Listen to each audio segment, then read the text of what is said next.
MP LADS నిధులను వినియోగించుకుని అభివృద్ధి పనులు చేపట్టడంలో ఏలూరు ఎంపీ పుట్ట మహేష్ కుమార్ అగ్రస్థానంలో ఉన్నారు.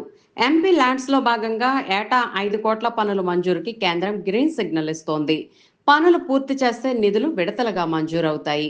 గత 2 ఏళ్లలో వచ్చిన ఎంపీ ల్యాడ్స్ నిధులకు సంబంధించి తన వద్దకు వచ్చిన వినతులపై ఎంపీ పూర్తి స్థాయిలో అనుమతులు మంజూరు చేయడం జరిగింది. ఏలూరు పార్లమెంటు పరిధిలో 2024-25 సంవత్సరానికి 4.45 కోట్ల నిధులకు సంబంధించి పనులకు అనుమతులు మంజూరు చేయగా, 2025-26 సంవత్సరానికి 4.93 కోట్ల విలువైన నిధులకు సంబంధించి పనులకు అనుమతులు మంజూరు చేయడం జరిగింది. వీటిలో 60% పనులు పూర్తి కాగా మిగిలిన చోట్ల పనులు వివిధ దశల్లో ఉన్నాయి. 2026-27 సంవత్సరానికి కూడా గత 4 నెలల కాలంలోనే ఇప్పటికే దాదాపు 2.5 కోట్లకు పైగా విలువైన ప్రతిపాదనలు సమర్పించడం జరిగింది.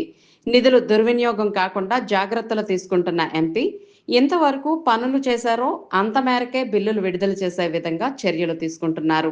వివిధ వర్గాల నుంచి, స్థానిక ప్రజా ప్రతినిధుల నుంచి వచ్చే విజ్ఞప్తులకు అనుగుణంగా, గ్రామాలు, పట్టణాల్లోని సామాజిక అవసరాలకు అనుగుణంగా ఎంపీ కార్యాలయం నుండి ప్రతిపాదనలు పంపిస్తూ ఎప్పటికప్పుడు ఏలూరు ఎంపీ పుట్ట మహేష్ కుమార్ వాటి పురోగతిని కూడా సమీక్షిస్తున్నారు.